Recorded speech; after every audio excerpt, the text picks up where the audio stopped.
Hi, I'm Father Jim Forson, and I'd like to share with you a few reflections on the Gospel on the 14th Sunday in Ordinary Time.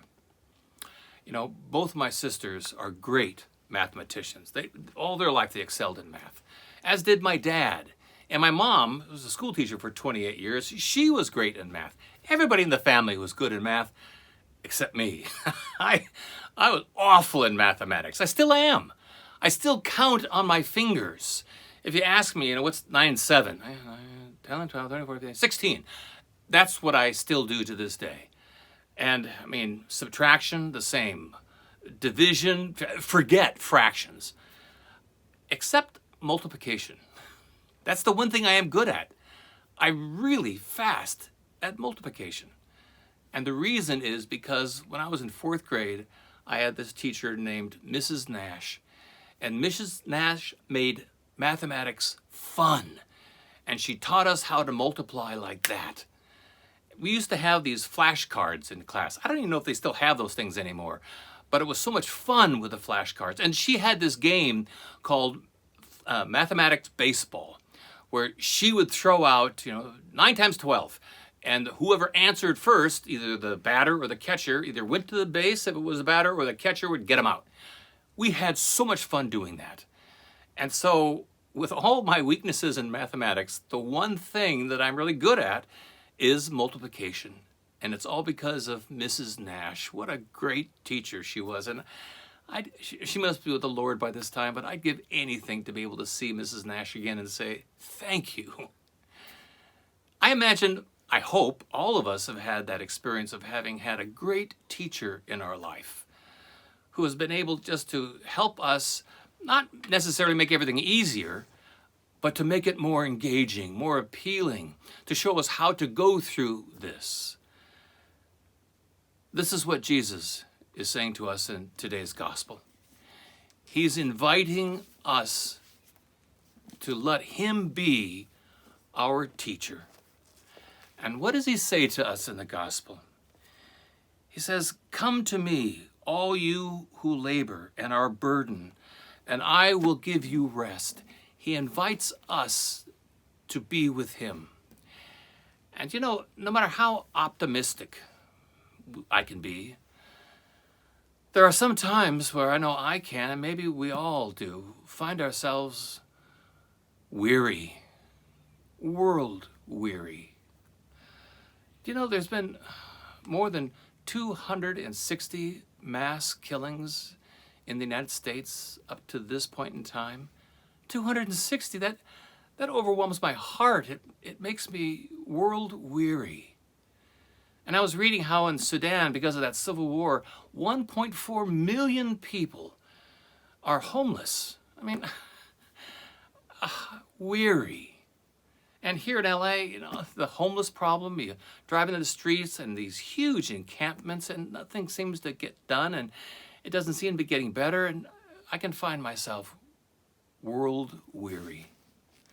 So hearing Jesus say, "Come to me, all you who are labored, are burdened, all you who are weary, and I will give you rest. I will refresh you."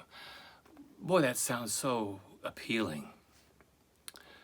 But then he says, "Take my yoke upon you and learn from me." And wait a minute.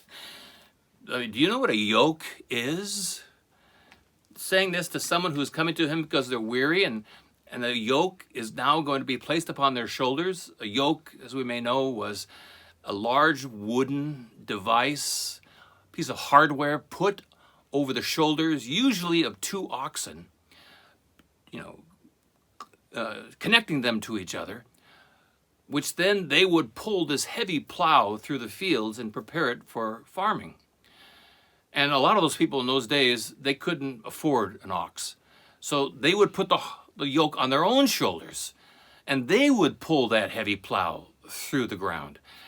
So when Jesus says, "Take my yoke upon your shoulders," that doesn't sound like something you want to say to somebody who's world weary. I respond to that invitation by saying, wait a minute, what's the yoke of Jesus Christ that is going to be placed on my shoulders?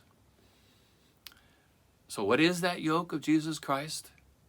Where he invites us to literally bind myself under this yoke to Jesus, who is also pulling this plow in this yoke with me?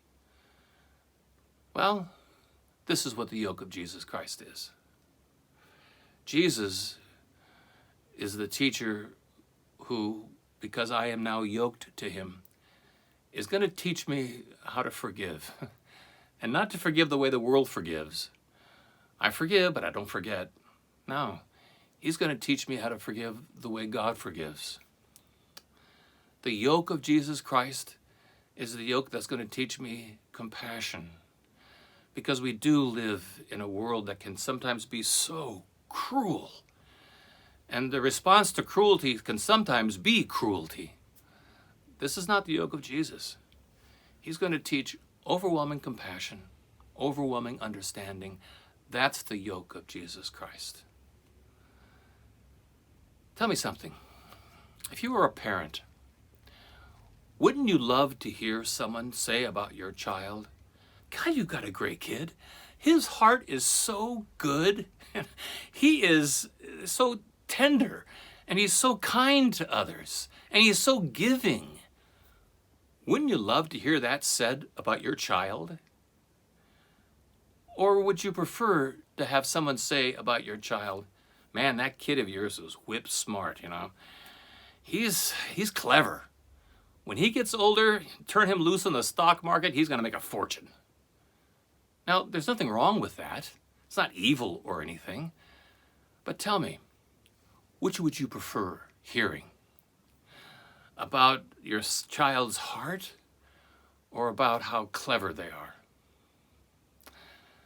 There's a yoke of Jesus Christ, or there's that yoke that the world puts on our shoulders. One way or the other, we're going to be pulling a plow. One way or the other, we're going to have a yoke on our shoulders. The question is, whose yoke? And what is it that I'm doing that's being demanded of me? The world will place a yoke on our shoulders where it's saying to us, excel, get ahead, compete, be better. And again, that's not evil at all. It's not. But it can wear us out. And that kind of a yoke can break our backs. As opposed to the yoke of Jesus Christ, who is saying, walk with me, and I will walk with you, and I will help you carry this burden that you do through life.